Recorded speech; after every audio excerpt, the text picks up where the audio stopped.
Hey guys, it's B here, and today I have another one-take review for you. If you're new here, my one-take reviews are where I give you my candid experiences and opinions on games, which are unedited, unscripted, and unfiltered.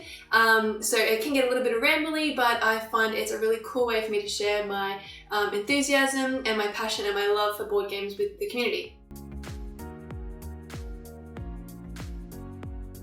Today I'm going to round off my top 3 games and talk about my number 2, which is Star Wars Outer Rim. Now, Star Wars Outer Rim, first and foremost, is a game for Star Wars fans. If you aren't into Star Wars, you are probably not going to find this experience to be as good as we do.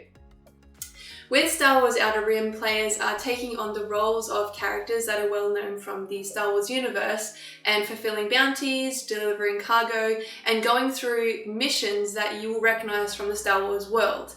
We do this through dice rolling, there's point-to-point movement, we are collecting gear and mods and cargo for our ship, we're collecting crew.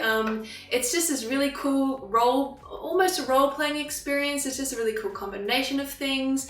If you've played the Firefly the game, this is basically like they've taken that game and they have mainstreamed a lot of it, so they have made it flow better, they've made it more intuitive, they've made it a lot easier to handle, to be honest. The Firefly game kind of just goes over my head every time. I've got it here on the shelf. We really don't play that often because if we are looking for that experience, we'll pull out Star Wars Outer Rim instead.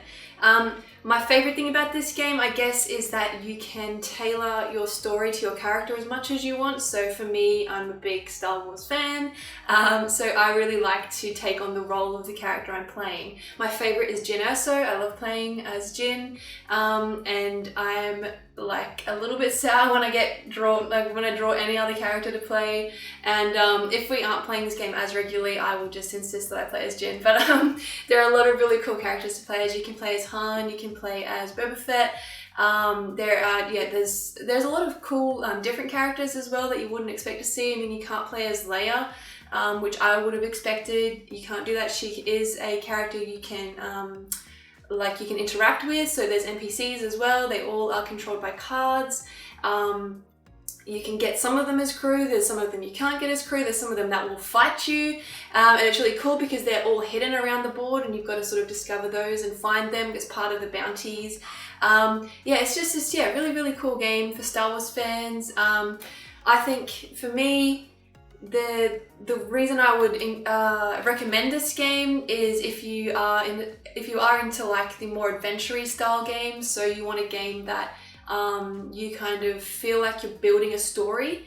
It's kind of like a choose your own adventure in that sense. It also has a really fantastic solo feel to it. I'll play the solo as often as I'll play multiplayer. I enjoy the solo a lot. The AI deck that they give you is really smooth and simple. You just flip a card and do what it says. It's probably one of the better solo modes I've ever found in a game. For such a big game as well. The other cool thing is that on BGG, fans have made their own variant for the solo where they have customized the solo AI, like the AI's movements to what character they were playing against. So, you know, if you're playing against Han, he's going to do more Han-like things in the sense of illegal cargo and things like that. And the same for Boba Fett, he will do more of the bounties and stuff. So I think that's a really cool world to explore as well. The other exciting thing about Star Wars Outer Rim is it has finally been announced that it is getting an expansion, which, if you are a fan of the game, you know it is a long, long time coming. We've been waiting for this announcement for ages. I know almost nothing about it except that this game was made for expansions. The board setup is made to have expansions underneath, on top, joining it around. You know, it's a puzzle board, so it's modular in that sense. So it's just, there's just so much of the Star Wars world, whether you're looking at the movies or you're looking at the books, there's so much more for them to explore there. I hope that one day there'll be a Mandalorian expansion as well. That would be fantastic. But as a base game, we have enjoyed the heck out of this game. We play it a lot. Like I said, it's in my top 3. It's my number 2 all-time favorite game. This one, of course, is a 10 out of 10 for me in the top 3. It's got to be. And I recommend this game for people who are loving the Star Wars world and who are wanting a adventure-y, role-play, storytelling kind of experience. Thank you for watching, and I hope to see you next time. Bye.